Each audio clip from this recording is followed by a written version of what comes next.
Namah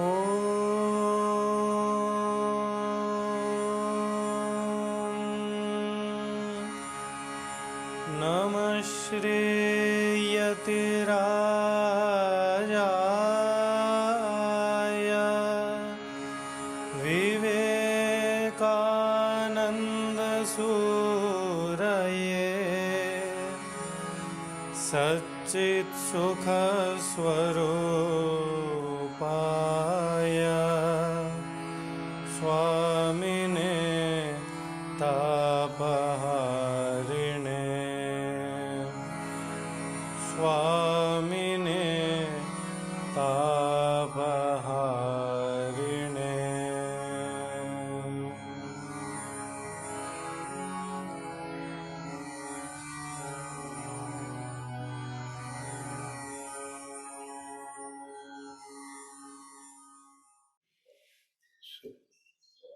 Namaste, good evening. So we continue our discussion, and we had looked at the definition of dravya in our previous session. We will take it from there.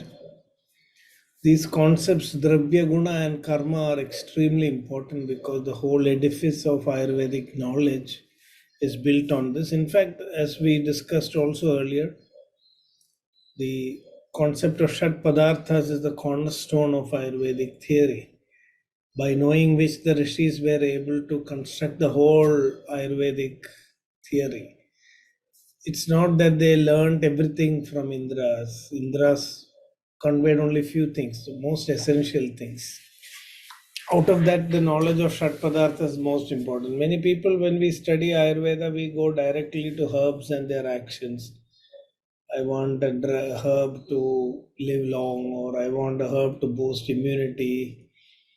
So we don't realize that all this knowledge comes only in a very productive manner when we understand the foundational concepts. So even today, in formal Ayurvedic education, so much of attention is not given to the Shat Padarthas. So it's very important to discuss this in detail. So dravya is the most concrete thing. It's a substance which we use. So it's a very important definition. Yatrashritaha karma gunaha karanam samavayat. So it's a kind of a theoretical modeling that what we see is actually the gunas and karmas, but then you cannot catch them.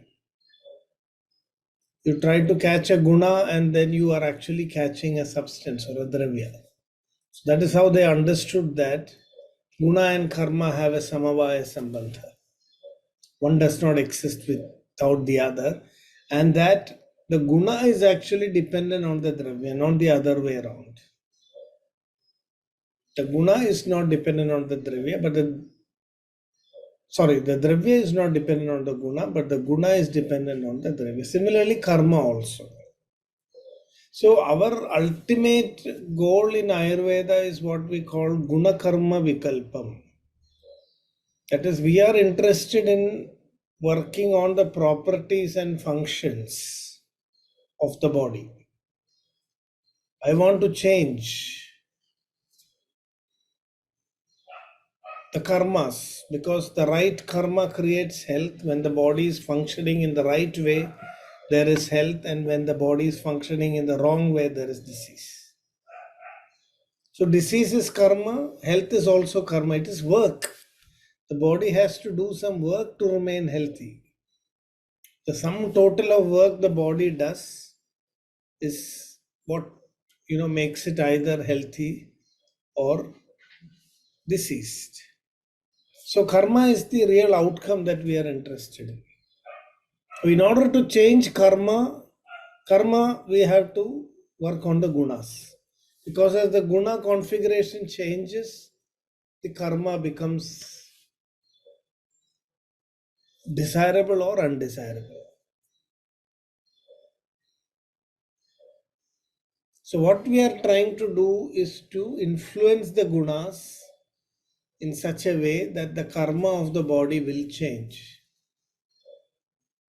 But to achieve this, we have to use dravyas because guna and karma are ashrita on the dravya. Without using dravyas, we cannot bring about a change in the gunas or karmas of the. So everything in Ayurveda is based on guna and karma. So when a patient is sick, we understand that the body karmas, karmani vayo, karmani pittasya, kapha karmas, the dhatu karmas, these are all gone deranged. How do we correct it? You cannot tell vata, please do what I say, it doesn't work. Yes, that kind of chikitsa was also there in Ayurveda, called as mantra chikitsa, whereby sankalpa you are changing, but that is all from the old Vedic times. Today we don't have that much tapas. Yogis can, through their sankalpa, we say, bring about, changes in the physical body.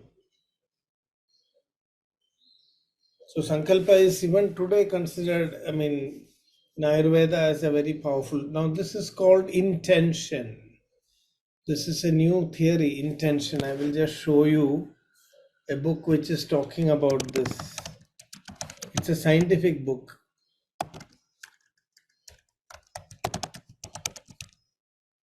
So the book name is Healing Intention and Energy Medicine. Science, Research Methods and Clinical Implication. So just to understand, I will just share that the book name. I have this book with me. It was given, to me. I think it is in 2010 or something. I came across this book, Healing Intention and Energy Medicine. This is a Churchill Livingstone publication. It's published by a scientific group, so it's part of mainstream science. So this is talking about spiritual healing, energy, medicine, and the effects of intentionality. So what is intentionality? Intentionality is like a sankalpa. Like if I have a strong sankalpa that I should get well, provided my mind is strong enough. In those days, people were generally doing spiritual practices. People who do spiritual practices, their intentions are very powerful. Sometimes children's intentions are also very powerful. There are stories where child wanted something very dear and somehow that object comes to that child because the intention is powerful. So it is totally not irrational to think about such possibilities. But we need to be careful because today in this name, lot of malpractices are done. But that doesn't mean the concept of, see, when there is something fake happening, it means there is something genuine.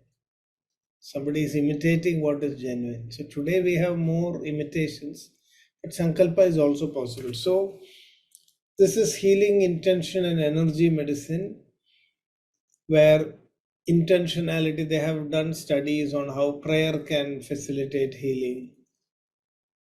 How, why it is so important that when somebody is undergoing a very difficult surgery, that we need to pray for them.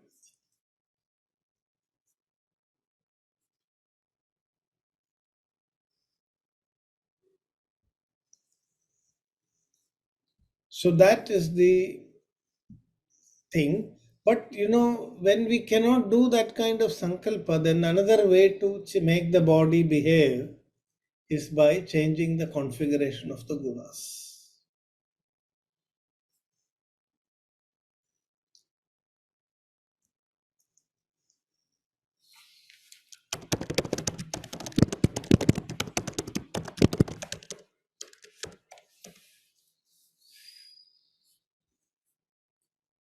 Okay, so is that clear? Any questions about intentionality or intention and energy medicine? Or could you not see anything? No, we were able to see.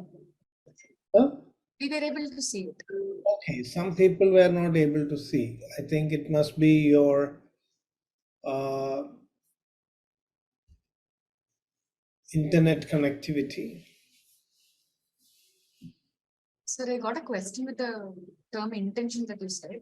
Yes. So the japa that Ayurveda as well prescribes, as you mentioned, japa, snana, homa, dana. Yes. The Yes. japa be equated to the intention thing that you said, because Yeah, when yeah. you Everything think of is. something and do the japa. Yes. So mantra chikitsa. So Ayurveda says ka nirmantre vaktra bhedokta shakti. In Ayurveda, treatment is two types: nirmantra and mantra chikitsa. So mantra chikitsa is also manana trayate iti mantraha. It is by your intention, by your thought that you're protecting yourself. So Visham Kasya Janam Yati Mantra Tantra Vivarjidam. Vishachikilsa and all mantra was used actually for this. So that is based on the idea that when your mind becomes powerful through tapas and practice. So if I just hold my fists tight and do intention, nothing is going to happen. It's nothing to do physically. You must have mind muscle.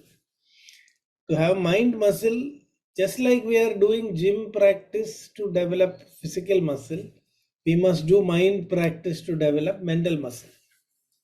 So people who have developed their mental muscles, when they give a sankalpa, then there is a power to it. So this intention can come in many ways. The intention can be when there is love, the intention is powerful. If you look at case studies, one thing which I have noticed, a lot of people who have survived very difficult surgeries or gone through conditions where it was yes this way or that way, because a lot of people prayed for them. Even doctors were surprised that they came this way. So this is not tapas, this is love. That is why we say we should get the blessings of people who love us, who care for us, because their sankalpa has something. Every time we go out or get out of the house, we seek the blessings of our parents because they can give you a sankalpa. Science is not fully understanding it, but the book that I showed is showing some hope. A group of scientists, even though they are not still in the mainstream, it has become a matter of scientific discussion. There are papers published on intercessory prayer, like if two groups of people are there, who have undergoing cardiovascular surgery, and one group, they have a group of people praying for them, the other group, no prayers. And they found that the mortality is affected. People who are being prayed for, because every surgery is risky. Things could go wrong this way or that way. So while prayer or intention doesn't mean that you should not do your actual treatment. No, that is, in some traditions they have that complete belief on intention. But in Ayurveda, we never did that. We said we do the intention, we do what is necessary also. So many spiritual gurus, when you go to them, they will say, yes, I'm giving you a blessing. I'll do the sankalpa, but then you do the treatment also. So the thing is, the chances of that treatment providing the result becomes better, because everything there is an odds ratio. We don't know. Many surgeries are there where you say 80% chances are you will survive, 20% you will die. So in such situations, prayer and all that can help. So it doesn't mean, but yes, if the sankalpa is really powerful, we may not even need to do any physical treatment. But that is for Satyuga. Ayurveda says that kind of treatment happened only in Satyuga. This is Kali Yuga, where dharma is only 1/4. Our mental muscles are not strong. We have to work physically also. So sankalpa plus all our other actions will give us some results. So why I'm saying is, I want to reveal what is there in Ayurveda as it is. I don't want to escape certain concepts which may not look scientific. This is how it is. Ayurveda also believes in mantra chikitsa. So, but mantra, he says, ka nirmantre vaktra bhedokti shakti. If it is nirmantra, then it doesn't matter who does the treatment. Like if a trained surgeon is doing it, the result will come. Or if I give haritaki or you give haritaki, the purgation will happen. It doesn't matter who is actually administering the treatment. But in mantra chikitsa, vaktra bheda shakti is there. Vaktra bhedena phala bheda. So if I chant a mantra, I may not get a result because I have not achieved mantra siddhi. For so many number of times. And when I get that mantra siddhi, then when I chant that mantra, it will have power. So mental gym, nobody is going today. Mental gym is our prayer room, meditation room. Today everybody is going only to physical gym. Both are needed.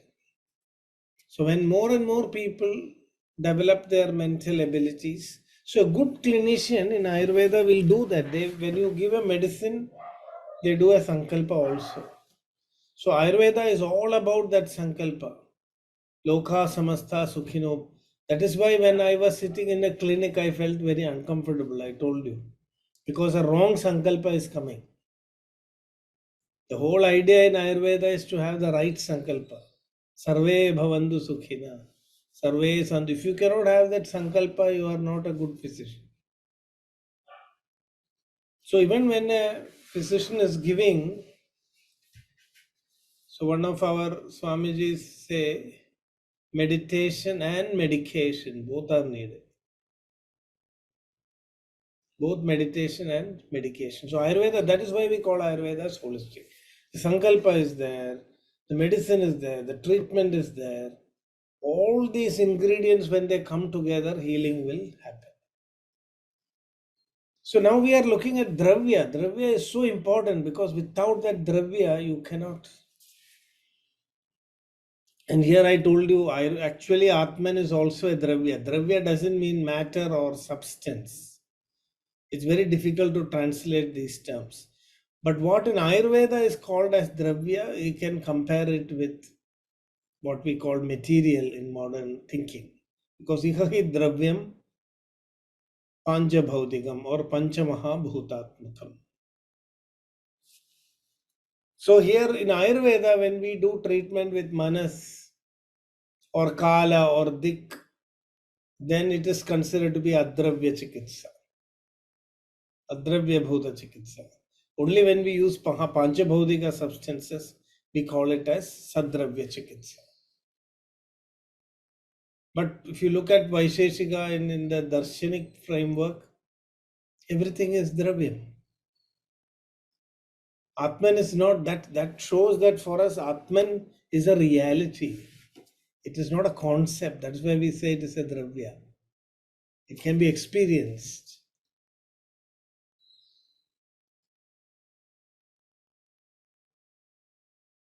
So, astitva, jneyatva, abhidheyatva ani.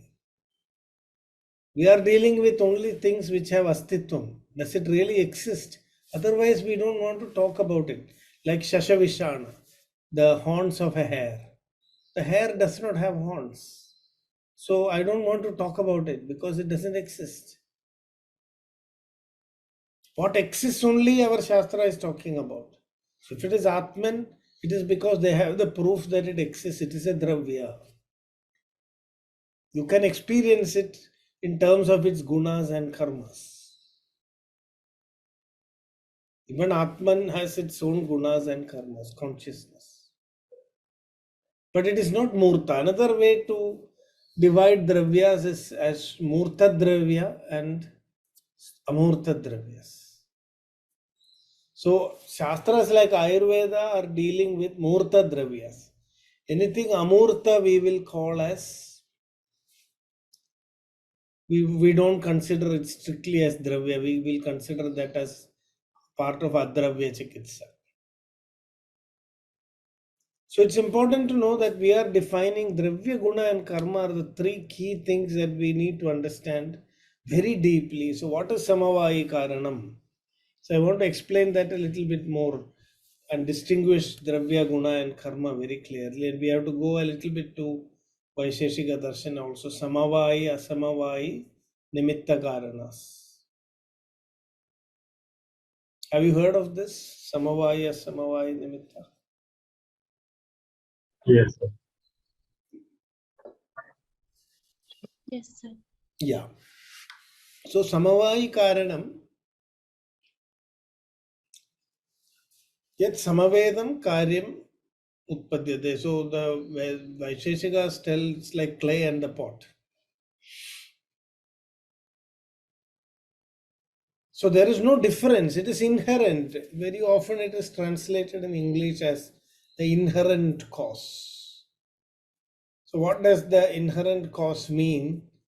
That it is the same substance that you see in the cause and in the effect. That which becoming the cause produces the effect.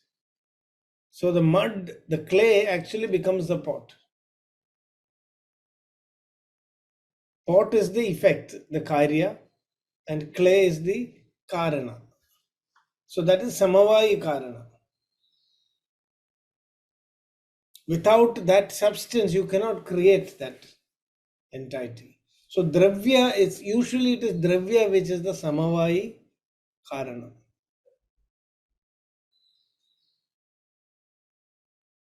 So if I want to create a new rasadhatu in my body, I need to use a dravya which will serve as a samavayi karanam, without which I cannot create rasadhatu in my body. Today we are giving drips. So that exact dravya in which the necessary gunas are samaveta has to be used, so that there will be a change in the gunas inside the body and the karma will also change. So please try to grasp this carefully. Sometimes it can be confusing. By using the right dravyas, we are changing the configuration of gunas in the body in a desirable way, so that the karmas are also changing. The result is the action, the karma has to change. This is called in modern science as pharmacological activity, or the effect of the medicine. The effect of the medicine is the karma. How does that effect happen? Because of the properties. And how can you deliver the properties into the body? By using the right substance. So this is the core thinking which is behind the Ayurvedic concept of, pharmacology and everything.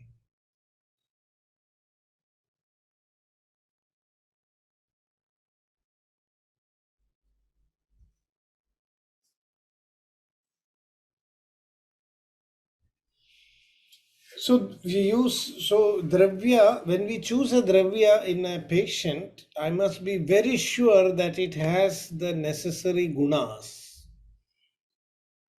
Otherwise, using a dravya is of no use. So today I was also looking at some samples of Arjuna. It looks like Arjuna, it is Arjuna botanically, but chemically not, because the necessary constituents are not there. So if I give that Arjuna to a patient who's having a cardiac problem, and I am telling him only my Sankalpa can help him, Arjuna cannot help him. And my Sankalpa is not strong enough. So am I helping my patient? So we have to give utmost importance to the quality of the medicine. This concept of dravya is completely lost in our current day Ayurvedic practice. Quality control is very poor. Whether the gunas are samaveta in the dravya we are using, are we checking? All modern quality parameter check is nothing but serving this purpose. Yatra ashritaha karma guna. See, the karmas and gunas are ashrita in that dravya, and that dravya is our medicine. Vishak dravyanyupasthada yogi pada chatushtayam chikitsidasya nirdishtam pratyegam tat chaturgunam dakshastirthatta shastrartho drishtakarma शुचिर भिषक बहुगल्पम बहुगुणम संपन्नम योग्यम औषध. Sampannam, the aushadha should be sampanna with all the gunas that it should possess. Then only when it works in the body, actually when the dravya is taken inside, just like a potter is cooking the clay to make a pot, our Jadharagni is cooking the dravya that we are taking it inside and making our dhatus. So depending on the quality of the clay and the cooking, the pot will come, is it not? Similarly, depending on the dravya that we are taking inside, the quality of our... So if I am targeting my mamsa dhatu, then I have to give the raw materials for that mamsa dhatu in such a way that all the necessary gunas are available so that the body can create the karya dravya, which is the dhatus. Dhatu samya kriya chokta tantrasyasya prayojanam. The purpose is dhatu samyam. So by using the right dravyas, we can achieve dhatu samyam. When dhatu samyam is achieved, samaha swam karma kurvate. Samaha swam karma kurvate. When the dhatus are in samavastha or when there is dhatu samyam, swam karma kurvate.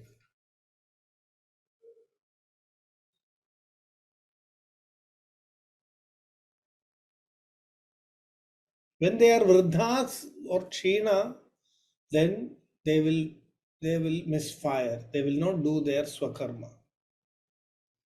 So my diagnosis is I'm checking the patient. Now I'm trying to explain the clinical applications of Dravya Guna Karma concept. This is what the rishis understood. Okay. How did they, Lebhire Paramam Sharma, just by knowing these 6 padarthas, how did they get to know the essence of Ayurveda? What they understood is, yes, see, in the body the body is a dravya which has its own gunas and karmas. And when the dravya body, the sharira dravyas are in the samavastha, which we call as dhatu samyam, they will perform their normal function. So disease happens when this configuration is disturbed. Which means that if I use the right dravyas around me, if I learn how to use that, then I can bring back this balance of gunas and restore the normal karmas of the dhatus. That is the purpose of treatment. Dhatu samya kriya chokta tantrasya asya prayojana. So dravya is alone the samavayi karanam. So I have not seen in Ayurveda why we are telling this samavayi karanam. We read it for exam, but we don't think in its clinical application. That dravya is going to become part of your body. Your body is going to be recreated from that dravya. That is why we call it as samavayi karana. What you eat, deho hyahara sambhava. What you consume is your body. So you must look at next time, I would say, think of your body as the pot and all medicines, food as the clay. So be careful. First thing is check whether the Agni and the potter inside is ready. Do you know, incidentally, potter communities were also medical professionals in ancient India. Potter community of Pune were so medically advanced that they used to do plastic surgery on the streets. Nose reconstruction. When Britishers came to India, potters were doing it. Kumbhagaras. So there is a connection between potters and medicine because in It was because of the Potter community that the world got the knowledge of plastic surgery.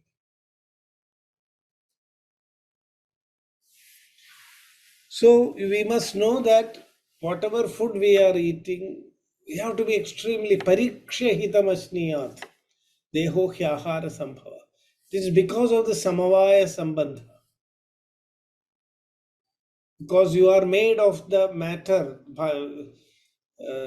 Shariram nama chetana adhisthana bhutam pancha mahabhuta vikara samudayatmakam samayogavahi. Samayogavahi. This Panchamahabhuta Vikara Samudayatmakam. So that is the concept of Dravya. So let's go to the Guna now. So is this clear? Any questions?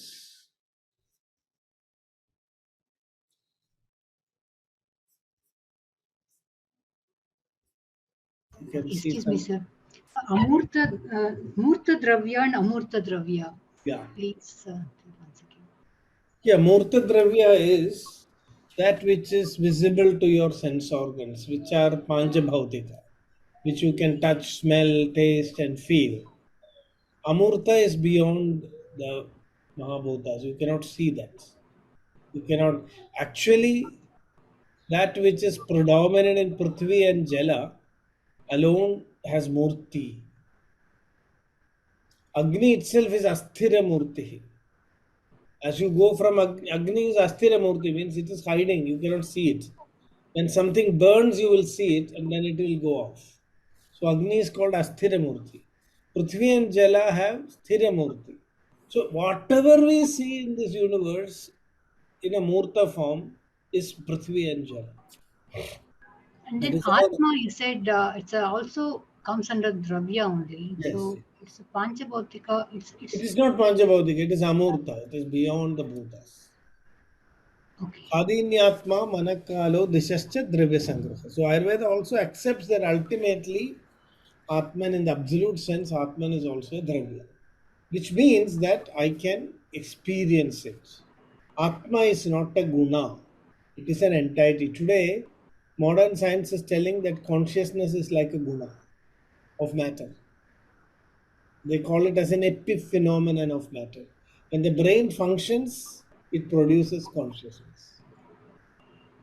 That is a modern theory. So, modern theory would mean that consciousness is a guna of matter. That to eliminate that, Ayurveda and our Shastras are clearly telling that consciousness is not guna. In fact, when you go to Vedanta and other philosophical systems, we would say that only the real dravya that exists, chinmatram avashishyate, that is only consciousness. Matter is only a property of consciousness. So it is the reverse. So Jayasudha, Yes, sir. Thank you. Thank you. Sir. yeah, you got it? Yes, sir. Thank you. So how do we know that Arjuna mentioned by Acharya is the same? This is the thing. In the olden days, they were able to, as I told you, chemosensory methods, approaches, which stage they even went to the point. This is a knowledge that has been lost.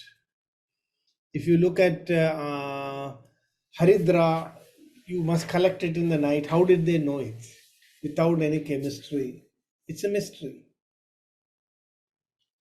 I know when I tried to learn, see, my learning has been divided between traditional and modern methods.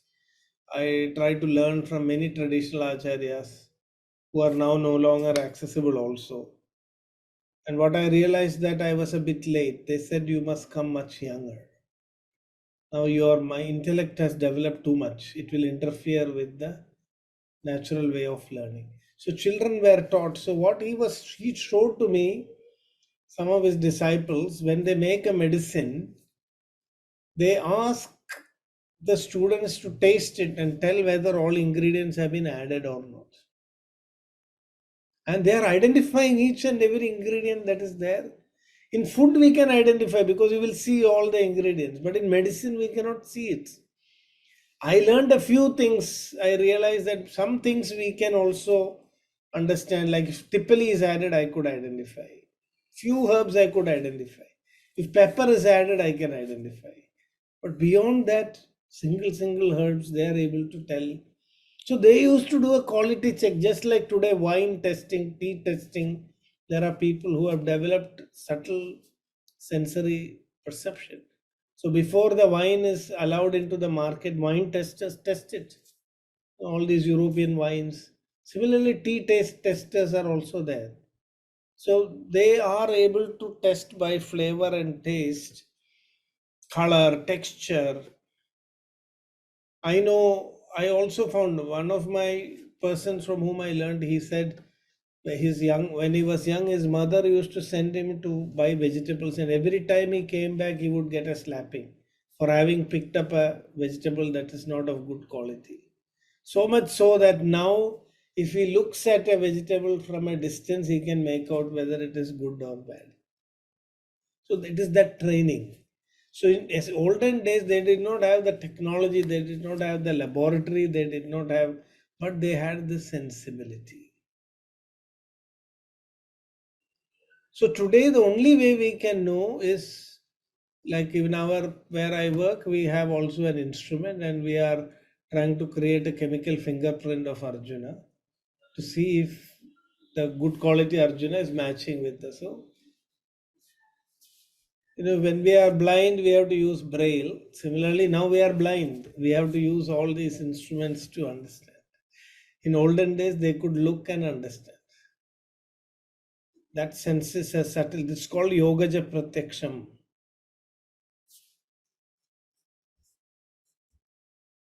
See here, can you see here? I am highlighting. Chakramani is talking here. Kim va yogi pratyaksha jnana hetutaya. Chakramani will always tell. Chakramani, I am relieved that Chakramani is more in our category, but though he is much more brilliant, he will say, Tatra atindriyarthi buddhigamya vishaye asmadadinam buddhirna prabhavate. Tatra atindriyartha vishaye. Yeah. Asmadadinam buddhirna prabhavate. So that is the thing. So today we need these external tools. So that was a question from Shreyas. So what are the distinct features of dhatu that make it different from dravyam? So dravyam is a categorical definition. Dhatu is a type of dravya. So in Ayurveda, dravyas we classify into dhatus, upadhatus, avayavas. So all that again, this is done on the basis of, again in this commentary it is mentioned, we distinguish different dravyas by sajadiya vyapaka, vijadiya vyavartaka lakshana kathana. Sajadiya vyapakam. So we identify the lakshanas which will help us to distinguish sajadiya dravyas and separate it from vijadiya dravyas. So if you look at dhatus, dhatus are dravyas which are generated after the digestion of food. All are dravyas. Food is dravya or dhatu is dravya. Whichever is a substratum for guna and karma is a dravya. So that is a very broad vyapaka definition. Here we are trying to distinguish only between Gunadi Panchapadartha Vyavritti Matra Lakshana Kathanam. So we are only trying to distinguish here Dravya from Guna, Karma, Samanya and Vishesha. Not distinguishing different Dravyas from each other. So Dhatu is a Karya Dravya. So when you look at something, this is what in our thing, what are we studying? We have to ask this question. What am I seeing? There are only three things to study in this universe. I am either witnessing a karma, or I am witnessing a guna, or I am witnessing a dravya. What is it? There cannot be anything else. Then I am studying the samanya vishesha between these gunas. And using the concept of samavaya, I am able to distinguish this. This is what the whole world is. So this is where, now when I say matter, Now, in Ayurvedic terms, you have to ask whether it is Dravya, Guna, or Karma. Energy, is it Dravya, Guna, or Karma? In modern science, they have split everything into matter and energy. Whereas in Ayurveda, energy is also a Dravya. All because it is one, because Atman is also a Dravya. It exists. So that which exists and exists as the substratum of Guna and Karma is Dravya. So Dravya is a broad definition, and Dhatu is one of the Dravyas. And so next thing is, when you say it's a Dravya, we should ask, is it a Murta Dravya or a Amurta Dravya? Is it Panchabhautikam or not? If it is Panchabhautikam, then it is a Karya Dravya or is it a Karana Dravya? So this is how we look at the hierarchy of this. So Dhatu is a Karya Dravya, it is Panchabhautikam. It is coming out of the food.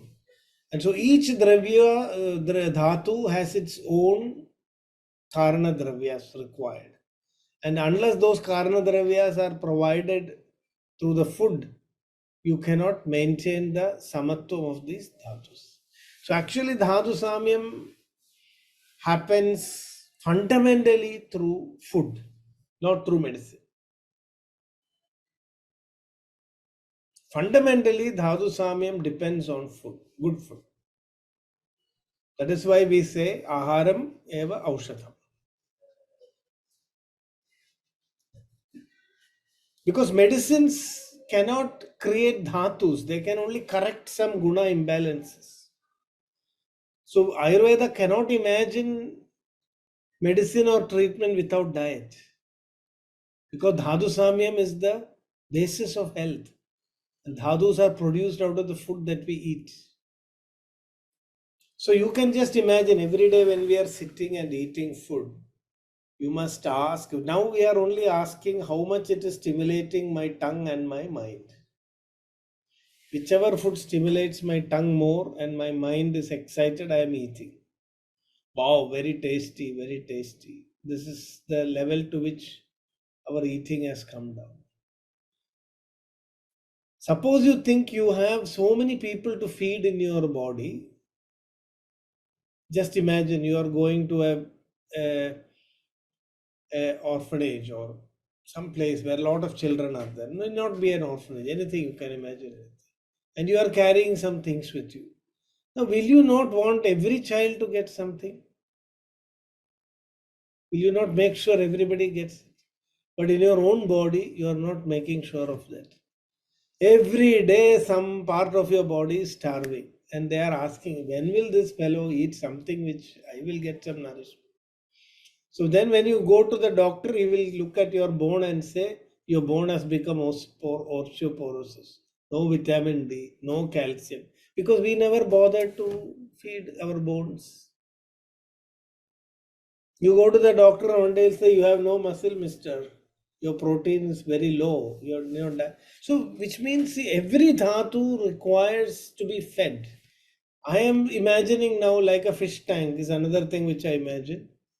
And I'm going to feed all my fish. So my dhatu cells are like fishes floating in the rasa dhatu. So I have to feed everybody. So just look at the day, which morning time. I have to look at my Agni and then eat. And I have to see whether all my friends in my body will get enough food. That is called balanced diet. If you eat like that, so eating alone is not enough. You must also act so that your Agni will digest it. So if you just put things inside, the dhatus cannot take it. It has to be, they are used to be spoon fed. So our Agni is the mother, spoon feeding every dhatu in our body, converting everything, making it, okay, you take. Here it is for you. So it's a big distribution system. Whatever we eat, the body will, package it, distribute it, and give it to every nook and corner. And heart is the biggest supplier. Through the heart, we make sure that everybody will get it. Did you know the heart is a symbol of yajna? That is why we say it's the seat of consciousness. If you study the anatomy of the heart, the coronary arteries? The heart receives its blood supply through the coronary arteries. But there is something peculiar about how the coronary arteries arise from the aorta. The coronary arteries are opening to the coronary arteries are liquid situated above in the aorta, just above the aortic valves. So when the heart is pumping blood, the aortic valve will close the opening to the coronary artery. So all the blood is supplied to the body, selfless supply. If in case of diabetes, rasascha ojas sankhyanam, then eventually mamsa, kleda. So medas is one of the major dhatus to get affected in diabetes. Dyslipidemia, or is according to Ayurveda a major reason. Then rasascha ojas sankhyanam, which seems to correlate rasadhatu dushti, which is glucose accumulation. Rasascha ojas sankhyanam. So this is all explained in the chapter on Prameya. So I lost connection. What was I discussing just before that? About the blood supply. Yeah, blood supply. Yes, the heart.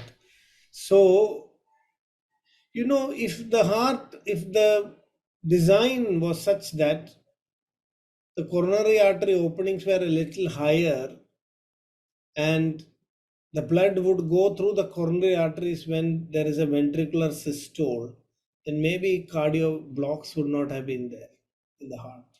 There wouldn't have been heart attacks. But the heart is showing this Yajna Shishta. In the Bhagavad Gita, it is said, Yajna Shishtasina Sando Muchyande Sarva Kilbishai. Bhunjade te tvakham papa ye pachanti atma karana. So, this is the spirit of Yajna, that what I am doing is offered to the world first, and then I take what remains. This is called Yajna Shishta. So heart is one of the biggest organs in the body, which is symbolically highlighting this concept of yajna. Because when the blood after the ventricular systole, when there is ventricular diastole, the blood that is pumped, the residual blood will come back. And when that residual blood comes back, the aortic valves close, and that blood which comes in the black flow will flow through the coronary arteries and supply the heart. So heart, actually, if you look at the organ heart, it shouldn't have a heart attack because it is full of blood always. The heart is holding blood always. Why should it not get a drop of blood? But it is showing that because of the selfishness of the body, the heart is sacrificed. Heart attack is the result of the selfishness of the body. The whole body becomes fat and selfish, everybody, fat accumulation. Then what happens? There are blockages in this heart. This whole system fails. The heart is designed to express itself selflessly, 24 hours into 7 into 365 days, without a break.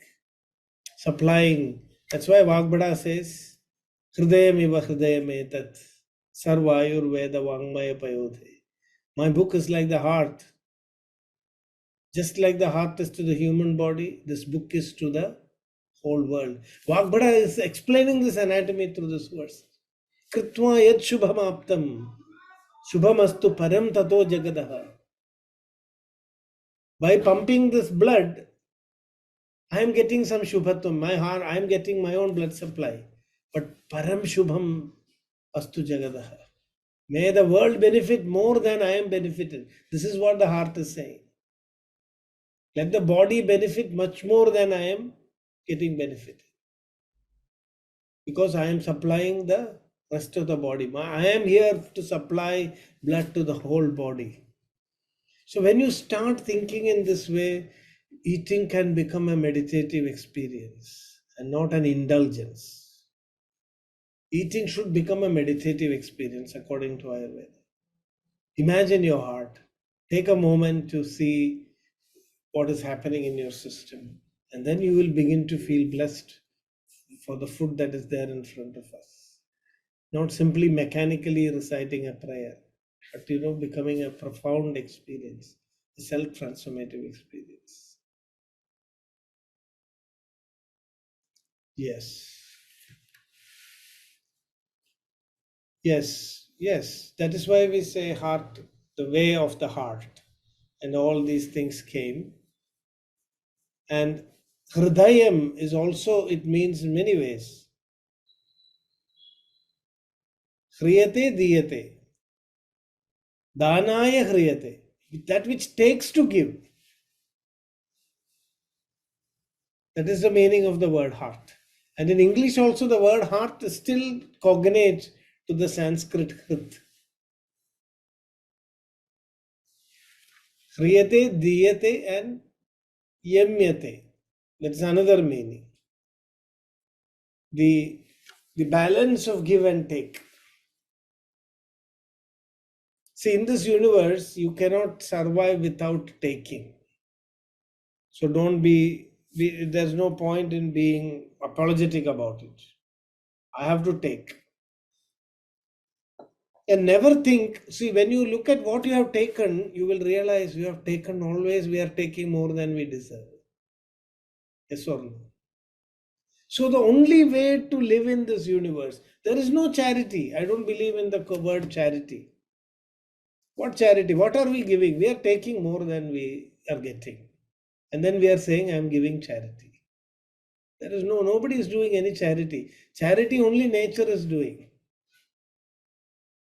Nature is doing the charity.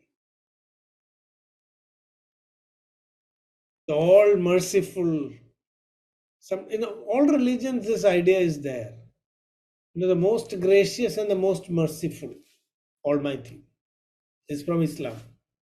The most gracious. It is that grace that gives us more than we deserve.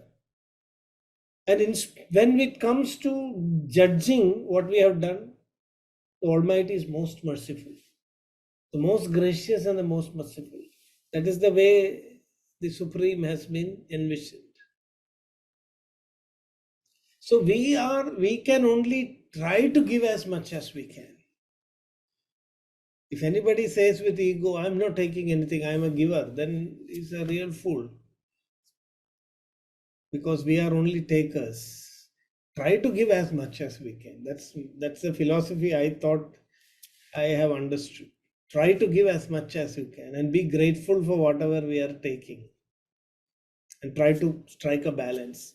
Kritva yat shubhamaptam shubhamastu param tato jagata. Let me try to give more and more. The more and more I can give, the more I know I am unable to stop taking things because it's needed for my survival. And I'm grateful that nature is providing all the things that I need and I'm taking it so freely. In return, let me give as much as I can. More, if possible, than I have taken. This is what Vagbhada is telling when he concludes Ashtanga. That's based on a profound understanding of how the organ of the heart functions. So I wanted to spend little time on Guna and Karma because it's very, very important. Knowing these 6 things, we get the real essence of Ayurveda. So samavayi tu nischeshta karanam gudaha. Guna is actually the asamavayi karana only, not the samavayi karana, because a new dravya cannot be created by a guna. A new substance cannot be created.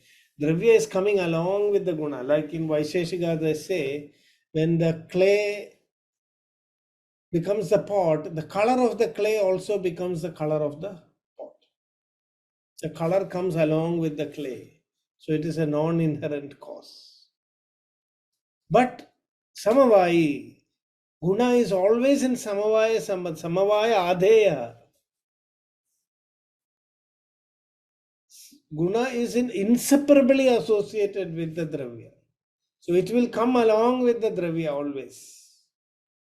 It is Nischeshta Karanam. It is a cause.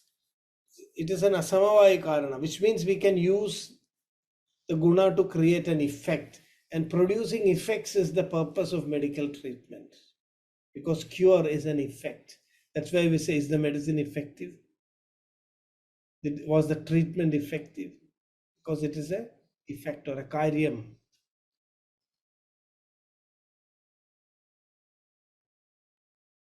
So samavaya tu nischeshta karanam gunaha.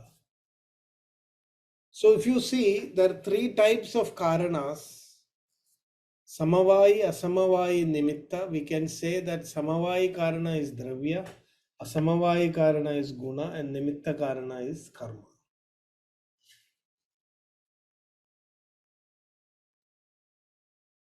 So this is the concept of guna and dravya. We'll need to discuss this little bit more with more examples, so that it becomes well grounded. The bottom line is that everything we are trying to do in our treatment or chikitsa is reconfigure the gunas in the body. But for that, we have to choose the right dravyas. The dravyas in which the gunas we need are in the samavaya sambandha. So when we take the dravya, the guna will also come along. But then we must take the dravya bahugunam, sampannam, yogyam, aushadam. Bahugalpam, bahugunam, sampannam, yogyam, aushadam. That kind of dravya when we use, it will be hardly a surprise if it doesn't work. Praya karotyahoratrad karmanyad abhibheshajam. If you pick up your dravya very carefully after considering the gunas and ensuring a samavaya sambandha.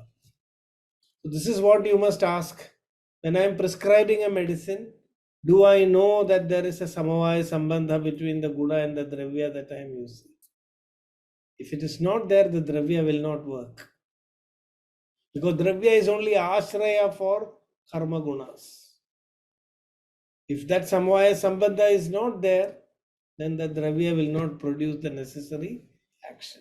This thinking will definitely change the way we handle our medicines and our treatments. This idea of samvaya sambandha should be there when you are treating a patient. It is not to be forgotten after writing an exam. So I think our time is up. So with that, we will conclude for today. Namaste. Sir, Yes. this is Shreyas. So I still am not clear with that terminalia Arjuna that question. So my question was, Terminalia Arjuna. Yeah, what is your question? Please explain. yeah, actually my question was, after the introduction of the instruments which detects the phytochemicals and everything, and in the history after we have decided this is the botanical name for the plants, at Yeah. that point we already had the Sanskrit names for these drugs. So Yeah. after the introduction of technology, how did we match those botanical names with the existing That is the Ayurvedic problem. drugs? See, there are many ways to do that. One is that what is used in tradition. People were calling this, so that is why the Hortus Malabaricus was one of the texts which, when the Britishers were here, the Hortus Malabaricus documented what plants were actually being used by the people. Now, if you want to know whether one is that our plants are given different names. There are some descriptions of the plants. So they looked at whether the plants matched with the description of the plant that is actually being used. That was one way to know. That is Rupa Samanya. So 4 ways are there where we study a herb: Nama, Rupa, Guna, and Yukti. If there is a matching of Nama, Rupa, Guna, and Yukti, you can say it is original. So the namas of Arjuna matching with its rupa, and that plant having the necessary gunas. How do we know the gunas? By preparing the medicine, by administering it to the patient. When administered in the right way, it produces the right result. So Arjuna has been studied. It has shown a lot of effect on the cardiovascular muscle, in controlling cholesterol, in cardiac recovery. So that is how it has become established as the plan that Acharya has mentioned. Ultimate test is whatever karmas are attributed to Arjuna, you should be able to get it when you use it in treatment. Is that clear? Yes, sir. And so for all the drugs, have we done the trial and error No. of? No, it is still in process. That is the knowledge gap. But now already when I was 10-15 years ago, I tried to check that, and we found that for so many plants already a lot of studies have happened. We only need to compile and sit together and stitch it together and do a matching and see. One of my first projects was exactly this. So Dr. P.V. Sharma has written a book, Nama Rupa Vijnanam, in which he has also followed this similar approach, collecting all the names of plants, all synonyms, converting them into their meaning, and then creating a picture of the plant, and then seeing whether it is matching with the plant that we are using. Like, if we say Guduchi, Chinna, Chinnaruha, Kundali, Mandali, then it has got that spikes. There is another name for that. I'm not Chakrika. So all those things you match with the plant. Yes, it is matching. But just because it's morphologically matching, we cannot say it is a true plant. Then we have to look at the gunas. Then we have to look at the karmas. So this was identified traditionally because it was continuously being used. People used to get the same result. So they understood that they were using the right plant. Today we have to also use the scientific knowledge that is available, and then we can match it. That is not yet completed, it is ongoing. That's a knowledge gap actually. I'm sure you know there are many controversial plants also. Many plants we have almost concluded is the same. Many other plants we do not know. 30-40% of the plants in literature, their identity is not clear. Is that clear, Shreyas? Yes, sir. Okay, then we close for today. Namaste. Thank you, sir.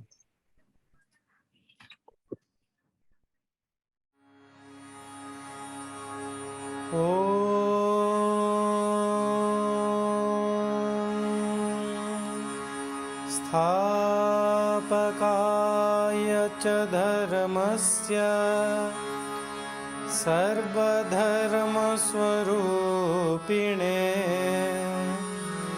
अवतारवरिष्ठाय